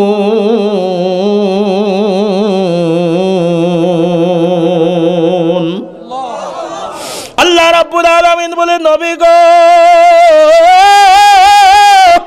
যারা এরকম সুবিধাবাদী, ওরা অন্তর দিয়ে আপনার আদর্শ মেনে নেয় নাই, আমি আল্লাহ আমার হুকুমগুলো অন্তর থেকে মেনে নেয় নাই, ওদের কল আর ফেলে মিল নাই, ওদের কথার কাজে মিল নাই। ওরা নিজেকে মুসলিম বলে দাবি করে, কিন্তু ওদের মুসলমানিত্ব অন্তরের ভিতরে নাই। ও নবী, আমি সাক্ষী দিচ্ছি, ইন্নাল মুনাফিকিনা লাকাযিবুন, নিশ্চয় মুনাফিকরা হলো মিথ্যাবাদী। মুনাফিকরা কি? একটু জোরে বলেন।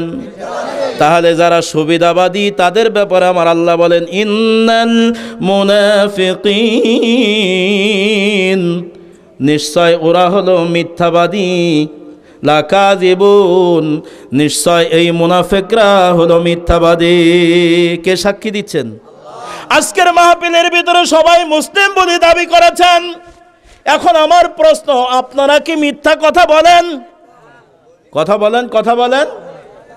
আল্লাহু আকবার। হয়তো আজকের মাহফিলে কেউ স্বীকার করবেন না, হুজুর আমরা সবাই মুসলিম, আমরা তো মিথ্যা কথা বলি না। কারণ যিনি মিথ্যা কথা বলেন, আমার আল্লাহ বলেন, এটা হলো মুনাফিকের চরিত্র। রহমতে আরবির কাছে সাহাবায়ে কেরাম ডাক দিয়ে বলেন, নবী গো, এই নিকৃষ্ট মুনাফিক তাদের আমরা চিনব কোথায়? কেমন করে তাদেরকে আমরা চিহ্নিত করব? আল্লাহর নবী ডাক দিয়ে বলেন, ইহুদিদের ভিতরে মুনাফিক খুঁজে পাবে না। মুনাফিক যদি খুঁজতে চাও খ্রিস্টানের ভিতরে যাবে না। মুনাফিক যদি খুঁজতে চাও মুসলমান বলে যারা দাবি করেছে তাদের ভিতরে তোমরা খুঁজে নাও। আল্লাহর নবীর প্রিয় সাহাবী হযরত আবু হুরায়রা রাদিয়াল্লাহু তাআলা আনহু থেকে বর্ণিত, তিনি বলেন, আল্লাহর রাসূল বলেন, ইন্নাল মুনাফিকান সালাসান খাসলাতান, ইযা হাদ্দাসা কাযাবা, ওয়া ইযা ওয়াদা আখলাফা, ওয়া ইযা উতুমিনা খান, আও কামা ক্বালা নবী সাল্লাল্লাহু আলাইহি ওয়াসাল্লাম। আল্লাহর নবী বলেন, মুনাফিক যদি তোমরা চিনতে চাও, কালিমা পড়ে যারা মুসলমান হয়েছে, যারা মুসলমান বলে দাবি করেছে, আজকের মাহফিলে আপনারা সবাই মুসলমান বলে দাবি করেছেন। কথা বলেন, কথা বলেন। এরকম যারা মুসলমান বলে দাবি করেছে তাদের ভিতরে তোমরা তালাশ করো মুনাফিকের চরিত্র যাদের ভিতরে আছে। এই মুনাফিক যদি খুঁজতে চাও তাহলে মুসলমানদের ভিতরে তালাশ করো। মুনাফিকের আলামত হলো তিনটা, ওদের চরিত্রের ভিতরে তিনটা আলামত লক্ষ্য করবে। মুসলমান আছে নাকি মুনাফিক হয়ে গেছে। মুসলমান আর মুনাফিক পার্থক্য করার জন্য সর্বপ্রথম আল্লাহর নবী বলেন আলামত হলো ইদা হাদ্দাসা কাযাবা, যখন সে কথা বলে মিথ্যা কথা বলে। কি কথা বলে? একটু সবাই জোরে বলেন। আজকের এই বিনোদপুরের মাহফিলে যদি জিজ্ঞাসা করি কে কে মিথ্যা কথা বলেন, একটু হাত দেখান। হয়তো বা হাত উঠবে না, কারণ আমরা মুসলিম বলে দাবি করেছি। মুনাফিকের এই স্বভাব আমাদের ভিতরে আছে, আমরা হয়তো স্বীকার করব না। এ মুসলিম দাবিদার ভাইরা, তবে চলে যান আগামীকাল আপনার বগুড়ার জজ কোর্টে, ম্যাজিস্ট্রেট কোর্টে। ওখানে গেলে একটা মিথ্যাবাদী মানুষের নমুনা খুঁজে পাবেন। মনে হয় কষ্ট হয় আপনাদের? কবি বলেন শোনবে এই দেশটার গল্প বলি, দেশটা মনে হয় স্বপ্ন পুরি। শোনবে এই দেশটার গল্প বলি, দেশটা মনে হয় স্বপ্ন পুরি। ঘুষখোর সুদখোর মদখোর সুদখোর এটাই আছে ভরি ভরি, এটাই আছে ভরি ভরি। এ দেশে মিথ্যা কথা কেউ বলে না। বলে কেউ বলে? শতকরা 92% মুসলমানের দেশে কেন মিথ্যা কথা বলবে? তাই কবি সুন্দর করে সাজিয়েছেন, এ দেশে মিথ্যা কথা কেউ বলে না, তবে মিথ্যা ছাড়া মামলা মোকদ্দমা চলে না। ঠিক কি ঠিক? আরো জোরে বলেন ঠিক কি ঠিক না? নির্দোষ মানুষের জীবন কেড়ে ফাঁসির আসামি দেয় যে ছেড়ে, এই চিন্তায় ধুকে ধুকে মরি, ধুকে মরি। শোনো এই দেশটার গল্প বলি, দেশটা মনে হয় স্বপ্ন পুরি। ঘুষখোর সুদখোর মদখোর সুদখোর এটাই আছে ভরি ভরি, এটাই আছে ভরি ভরি। একটু সবাই জোরে বলেন ঠিক কিনা? আজকের এই বিনোদপুর শেরপুরের জমিনে হয়তোবা কোনো মুনাফিকের আলামতের মিথ্যাবাদী খুঁজে পাবো না। ও আমার সোনার ভাইরা, তবে আগামীকাল আপনার বগুড়ার জজ কোর্টে চলে যান, ম্যাজিস্ট্রেট কোর্টে চলে যান, যে দেখবেন এক শ্রেণীর মানুষ মিথ্যার ফাইল বগলে নিয়ে শুধু ঘর ও ঘর দৌড়ায়। কথা বলেন আছে না নাই? কালো একটা কি যেন পরে বোরকার মতো। হ্যাঁ, যদি কোনো উকিল সাহেব থাকেন, অ্যাডভোকেট সাহেব থাকেন, কষ্ট নেবেন না, আমি আপনাকে উদ্দেশ্য করে বলি নাই। উকিল সাহেব যেই ফাইল নিয়ে দৌড়ায়, এটা উকিলের দাদার কোনো মামলা নয়, এটা উকিলের বাবার কোনো মামলা নয়, এটা উকিলের নিজের কোনো মামলা নয়। আর বিনোদপুরের মুসলমানেরা, আর শেরপুরের জমিনের মুসলমানেরা, যারা মুসলমান বলে দাবি করেছ, জান্নাতের আশা করেছ, এই মামলা করেছ। এক ভাই আর এক ভাই বিরুদ্ধে মামলা করেছ, এক বন্ধু আর এক বন্ধুর বিরুদ্ধে মামলা করেছ, এক গ্রামবাসী আর এক গ্রামবাসীর বিরুদ্ধে মামলা করেছ, এক রাজনীতির দল আর এক রাজনীতির দলের বিরুদ্ধে মামলা করেছ। যে যেভাবে মামলা করো আমি নিষেধ করব না, কারণ ইসলাম ধর্মে বিচার ব্যবস্থা আছে না নাই? বিচার ব্যবস্থা না থাকলে মানুষ পশুর মতো হয়ে যাবে। আপনি মামলা করতে কোনো নিষেধ নাই, করবেন মামলা, কোনো সমস্যা নাই। সাহাবায়ে কেরাম আমার নবীর কাছে মামলা করেছেন, আমার নবী মামলার বিচার করেছে। হযরত আবু বকরের কাছে মামলা হয়েছে, হযরত আবু বকর মামলার বিচার করেছে। হযরত ওমরের কাছে মামলা হয়েছে, হযরত ওমর মামলার বিচার করেছে। এজন্য আমরা বিচার চাবো, আমরা মামলা করব, কোনো নিষেধ নাই। কিন্তু মুসলমান ভাই, আপনার অন্তরের কাছে আমি জানতে চাই, আপনি যেই মামলা চালান, যেই মামলার বাদী আপনি, মুসলমানের বাচ্চা মুসলমান, ওই মামলার আরজি সত্য নাকি মিথ্যা আমার জানতে মন চায়।